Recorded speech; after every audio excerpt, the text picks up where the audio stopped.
Assalamualaikum warahmatullahi wabarakatuh. Selamat pagi anak-anak. Bagaimana kabarnya hari ini? Semoga kalian diberikan kesehatan ya. Amin. Sebelum kita lanjut ke materi, alangkah baiknya kita berdoa terlebih dahulu. Berdoa menurut kepercayaan masing-masing dimulai. Berdoa dicukupkan. Untuk pertemuan kali ini, Ibu akan membahas materi tentang keragaman budaya bangsa sebagai identitas nasional. Di sini ada pengertian budaya. Kata kebudayaan berasal dari bahasa Sanskerta, yakni budaya, yang merupakan suatu bentuk jamak dari kata budi, yang berarti budi atau akal.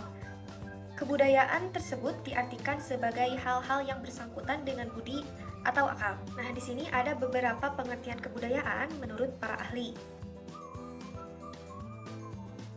Bisa kita simpulkan, beberapa pengertian kebudayaan menurut para ahli ini, kebudayaan menyangkut seluruh aspek kehidupan manusia, baik benda maupun non-benda. Kebudayaan merupakan hasil dari proses belajar manusia terhadap lingkungan. Selanjutnya ada unsur-unsur kebudayaan. Kebudayaan bersifat menyatukan dan dapat ditemukan di dalam kehidupan semua bangsa. Terdapat 7 unsur kebudayaan. Ada yang masih ingat gak? Apa aja sih unsur kebudayaan itu? Yang pertama ada bahasa. Bahasa merupakan sarana bagi manusia untuk berinteraksi dan berhubungan dengan sesamanya. Bahasa meliputi lisan maupun tulisan atau tertulis. Bahasa berawal dari bahasa isyarat yang kemudian berkembang untuk memudahkan komunikasi. Bahasa merupakan sebuah alat pemersatu budaya. Dan selanjutnya ada sistem pengetahuan. Sistem pengetahuan dalam sebuah kebudayaan berkaitan dengan pengetahuan tentang pemanfaatan alam dan cara berinteraksi dengan lingkungan. Jadi, sistem pengetahuan sangat luas batasannya karena bersifat abstrak dan berwujud ide. Dan selanjutnya ada sistem kemasyarakatan. Sistem kemasyarakatan merupakan pengelompokan individu dalam suatu masyarakat. Sistem kemasyarakatan terdiri dari sistem kekerabatan, organisasi politik, sistem hukum, sistem perkawinan, dan sebagainya. Yang selanjutnya ada sistem teknologi. Sistem yang timbul karena manusia dapat menciptakan barang-barang dan sesuatu yang baru, agar dapat memenuhi kebutuhan hidup serta membedakan dengan makhluk lain. Yang selanjutnya ada sistem ekonomi. Sistem ekonomi ini berkaitan dengan apa sih? Sistem ekonomi berkaitan dengan mata pencaharian. Mata pencaharian timbul karena pola pikir manusia yang awalnya hanya bisa meramu dan berburu, hingga muncul inovasi untuk merubah dan mengolah barang yang layak dijual. Yang selanjutnya ada sistem religi. Kepercayaan manusia terhadap adanya Sang Maha Pencipta muncul dari kesadaran bahwa semua yang ada di dunia ini ada penciptanya. Yang terakhir ada kesenian. Setelah semua kebutuhan manusia terpenuhi secara fisik, manusia juga menentukan sesuatu yang dapat memenuhi kebutuhan psikis mereka, sehingga lahirlah kesenian yang dapat memuaskan. Poin yang selanjutnya ada bentuk-bentuk kebudayaan. Bentuk-bentuk kebudayaan tidak dapat dipisahkan antara satu dan yang lainnya, yaitu gagasan, tindakan, dan hasil karya manusia.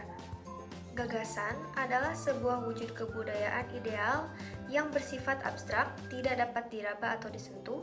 Bentuknya berupa kumpulan ide, gagasan, nilai, norma, dan peraturan.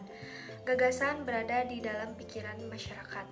Gagasan dapat diterima oleh masyarakat dan menjadi kebudayaan ketika gagasan sudah diutarakan dalam bentuk tulisan atau peraturan yang harus ditaati masyarakat. Contoh dari gagasan adalah adat istiadat. Yang selanjutnya ada tindakan. Tindakan merupakan bentuk kebudayaan yang tampak secara langsung sebagai hasil akulturasi ide yang ada di dalam pikiran manusia.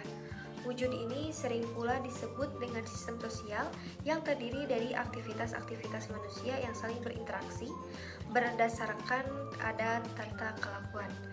Contoh dari tindakan adalah tata upacara tradisi pernikahan. Selanjutnya ada hasil karya. Hasil karya merupakan hasil tindakan dan gagasan manusia. Wujud kebudayaan ini berupa benda-benda atau hal-hal yang dapat digunakan, dilihat, dan didokumentasikan. Hasil karya disebut juga kebudayaan fisik karena merupakan hasil aktualisasi ide yang dimunculkan dalam bentuk nyata. Poin selanjutnya, pengaruh kondisi geografis terhadap keragaman budaya di Indonesia. Keragaman budaya suku bangsa Indonesia merupakan suatu kenyataan dan sekaligus kekayaan yang terdapat dalam lingkungan wilayah Negara Kesatuan Republik Indonesia. Letak geografis sangat berpengaruh dan berperan dalam keragaman budaya Indonesia. Nah, apa aja sih faktor-faktor yang berperan? Faktor yang pertama adalah letak geografis.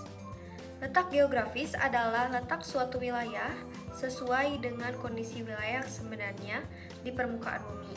Letak geografis ditentukan oleh fenomena-fenomena geografis yang membatasinya, seperti gunung, sungai, laut, benua, dan samudra. Yang kedua ada posisi strategis. Letak Indonesia yang berada di benua Asia dan benua Australia serta Samudra Hindia dan Samudra Pasifik menyebabkan Indonesia menjadi perlintasan hubungan antar bangsa. Perairan Indonesia menjadi jalur transportasi perdagangan dunia. Kapal-kapal dagang dari seluruh dunia sering singgah di Indonesia akan menimbulkan interaksi budaya Indonesia dengan kebudayaan asing. Interaksi dengan budaya asing akan menghasilkan kebudayaan baru yang semakin memperkaya budaya daerah. Nah, interaksi dengan budaya asing itu ada prosesnya. Proses interaksi budaya ini diantaranya ada akulturasi, asimilasi, dan amalgamasi. Akulturasi adalah bersatunya dua kebudayaan sehingga membentuk kebudayaan baru tanpa menghilangkan unsur kebudayaan asli. Asimilasi adalah pembauran dua kebudayaan yang disertai dengan hilangnya ciri khas kebudayaan asli sehingga membentuk kebudayaan baru. Amalgamasi ini merupakan istilah perkawinan campur antar etnis. Contohnya, etnis Jawa dengan Madura. Yang ketiga ada kondisi ekologis. Lingkungan ekologis terbentuk dari struktur tanah, iklim, dan topografi yang memberikan kontribusi terhadap kondisi penduduk baik dari segi ekonomi, sosial, maupun budaya. Ekologis akan berpengaruh pada sistem ekonomi dan sistem sosial yang berkembang di masyarakat. Sebagai contoh, masyarakat yang hidup di dataran tinggi akan mengembangkan sistem ekonomi dari kegiatan pertanian.